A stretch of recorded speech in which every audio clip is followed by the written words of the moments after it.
हरिहर। आज आपसे गुरु कृपा पर चर्चा होगी। अक्सर आप कहते रहते हो कि गुरुजी, यह गुरु कृपा कैसे मिलती है। इसको थोड़ा गहराई से समझना होगा आपको। यह भी एक विधि है। पहली बात तो आप समझ लें कि गुरु कृपा का अर्थ है पूर्ण समर्पण। गुरु कृपा मिलती ही तब है जब तुम पूरी तरह से समर्पित हो जाते हो। और यह एक सुंदर विधि है। और अगर आप समर्पित नहीं हो सकते हो तो गुरु कृपा प्राप्त नहीं होगी। सीधा है।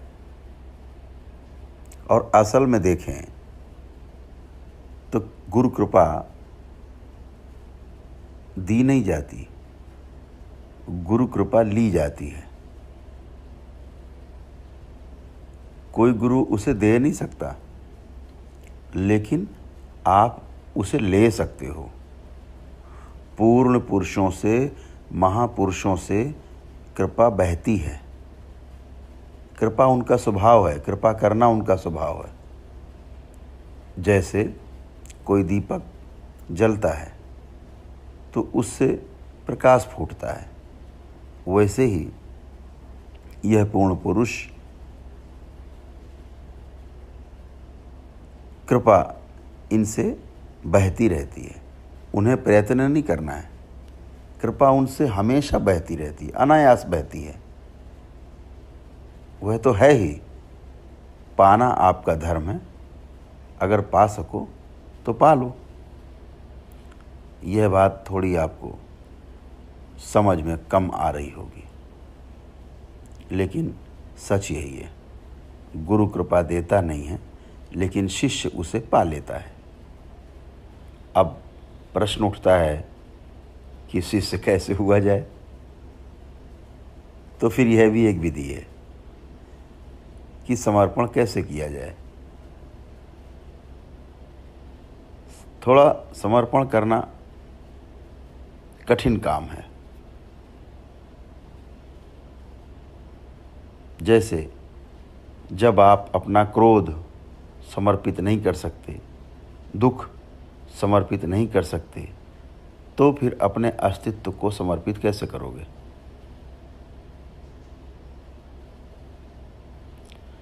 सारी व्यर्थ की चीज़ें नहीं समर्पित कर सकते। ये सब रोग जैसी चीज़ें हैं। जब आप इन्हें समर्पित नहीं कर सकते तो फिर आप अपने को कैसे समर्पित करोगे। थोड़ा समझिए। समर्पण का अर्थ है पूरा का पूरा समर्पित होना, समग्र समर्पण।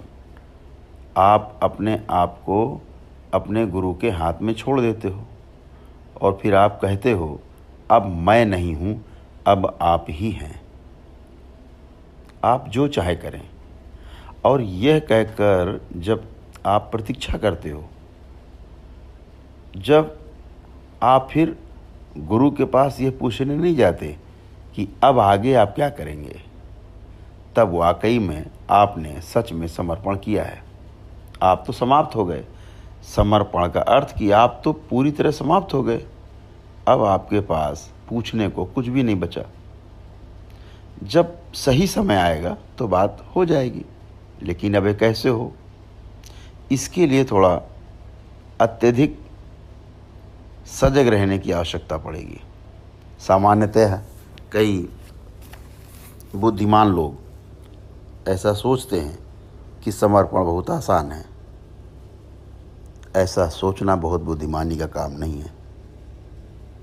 बहुत लोग सोचते हैं गुरु के चरण छुए और समर्पण हो गया, गुरु के चरणों में मस्तक रख दिया और समर्पण हो गया।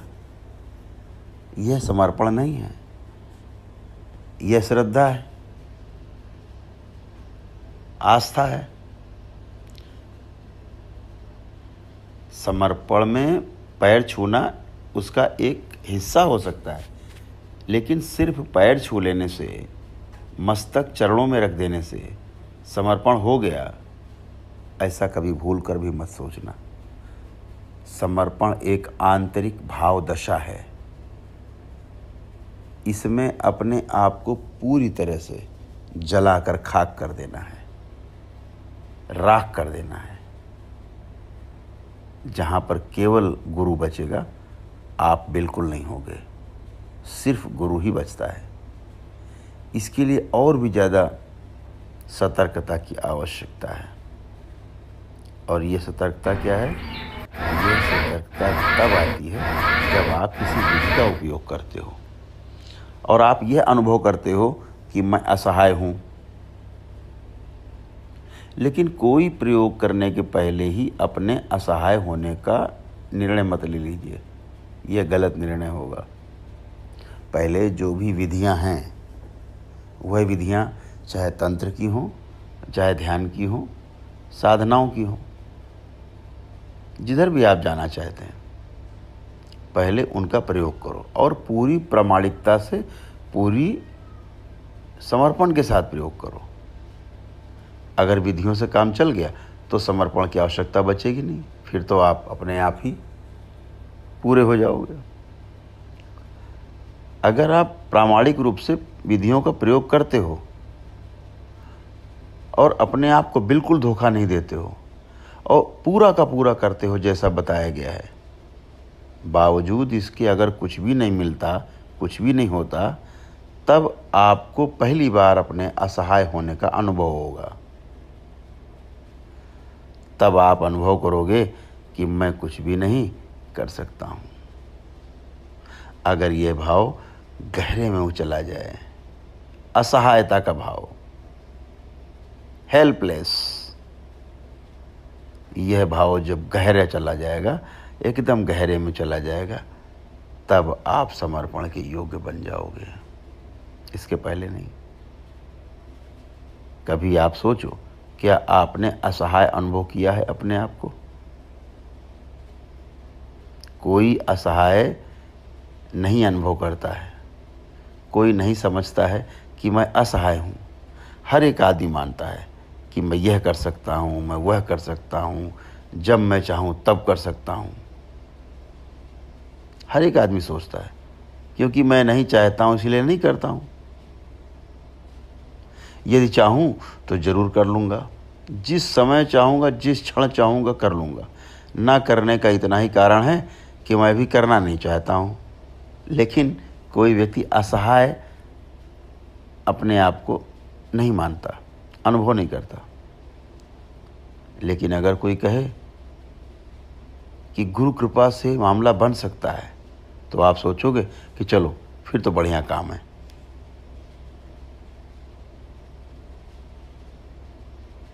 जब कृपा से मिलने का सवाल उठता है तो कहते हो कि अगर दूसरे की कृपा से मिलता हो तो मैं अभी लेने को तैयार हूँ, चलो। ये जो आप कहते हो ना कि जब चाहूँगा तब कर लूँगा, यह असहाय होना नहीं है, यह आलस्य है।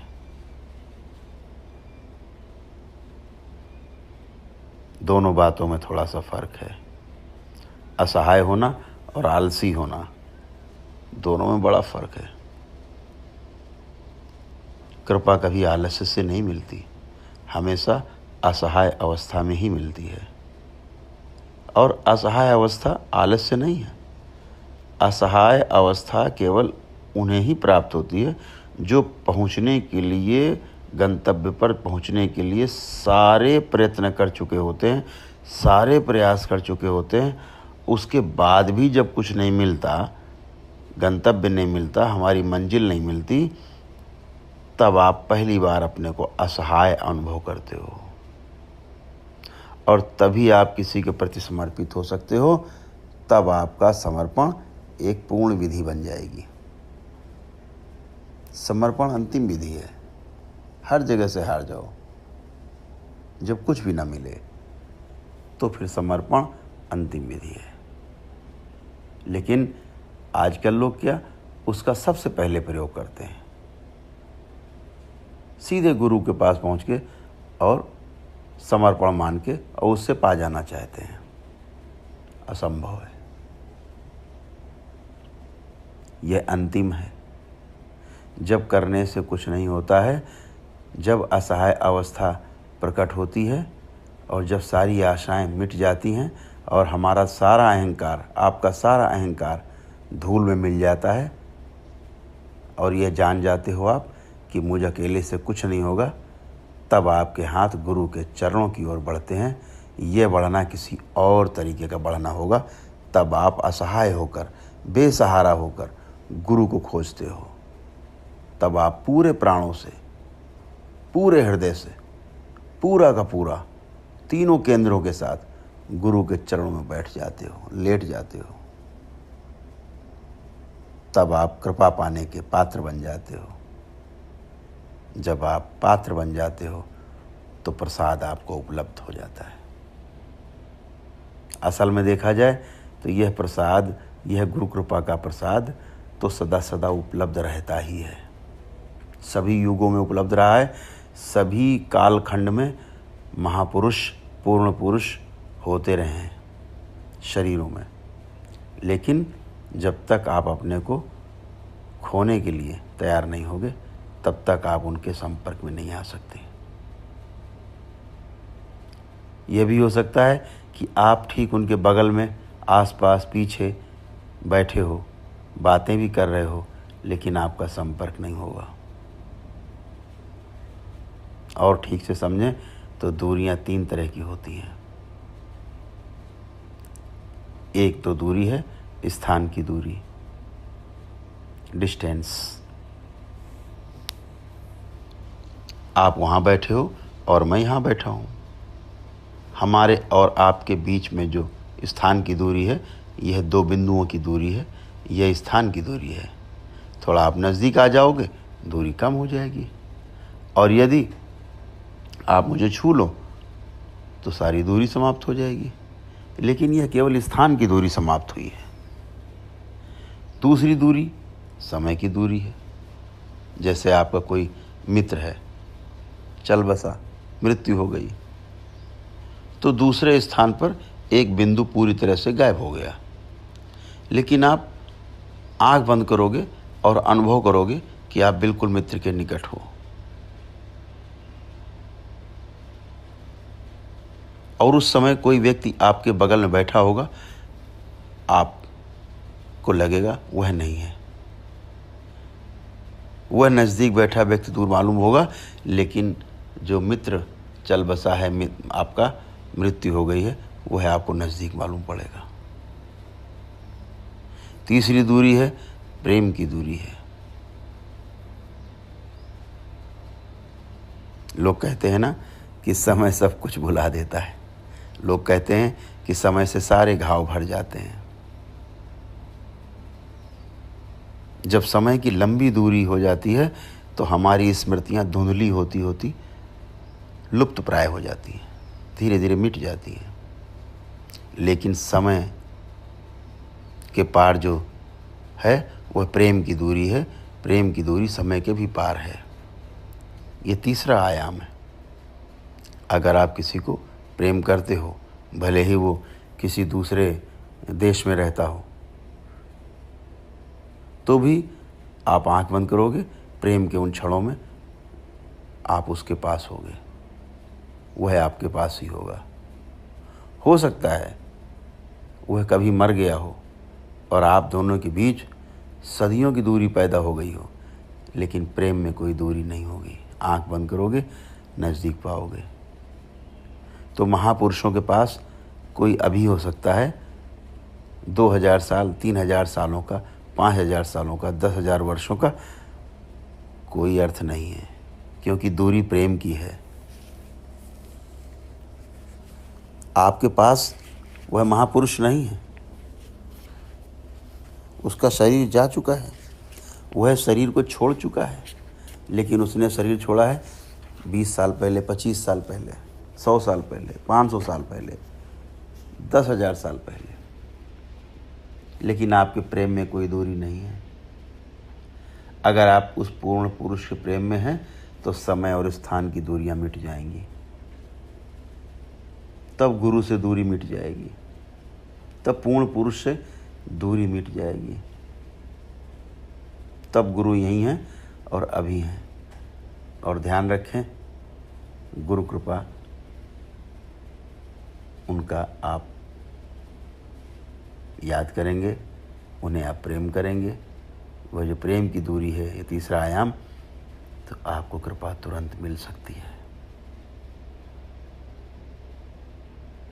आप पूर्ण पुरुषों के बगल में बैठे हो सकते हो। जहाँ तक स्थान का संबंध है कोई अंतराल नहीं है, समय में भी कोई अंतराल नहीं है, लेकिन अगर प्रेम नहीं है तो दूरी अनंत है। इसलिए हो सकता है कि कोई महापुरुषों के समय में भी, उनके रहने के समय भी, उनके शरीर यात्रा के रहने के समय में भी, उनके साथ रह करके भी उनके संपर्क में ना रहा हो, और कोई व्यक्ति यहाँ और अभी उनके संपर्क में हो सकता है, जबकि शरीर उनका नहीं है। तो हमेशा गुरु का प्रसाद, गुरु की कृपा प्रेम के आयाम में घटती है। प्रेम में सब कुछ सदा शाश्वत रूप से मौजूद है। इसलिए आप प्रेम में हो तो गुरु कृपा मिल सकती है। लेकिन प्रेम समर्पण है। प्रेम का अर्थ है कि आप से, यानी दूसरा आपसे ज़्यादा महत्वपूर्ण हो गया है। अब आप दूसरे के जीवन के लिए अपना जीवन दे सकते हो। दूसरा जिए, इसके लिए आप अपने आप को निछावर कर सकते हो।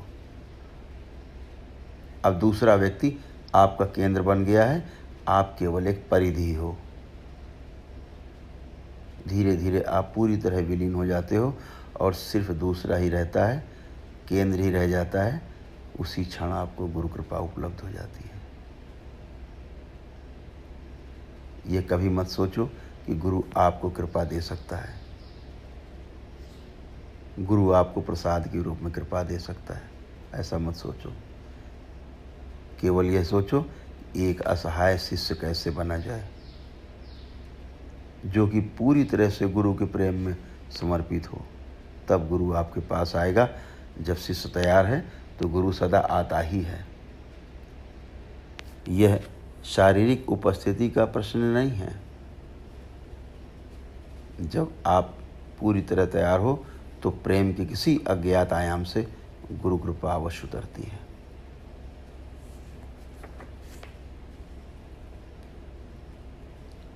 ऐसे अनेक विधियां हैं, लेकिन एक बात हमेशा ध्यान रखो कि आपके मन में विचार आ सकता है कि विधियों के जंगल में भटकने के बजाय गुरु कृपा पाना ज़्यादा बेहतर है। आप सोच सकते हो कि विधियां जटिल हैं और गुरु कृपा सरल है, लेकिन ऐसा सोचने से ही गुरु कृपा नहीं मिलती।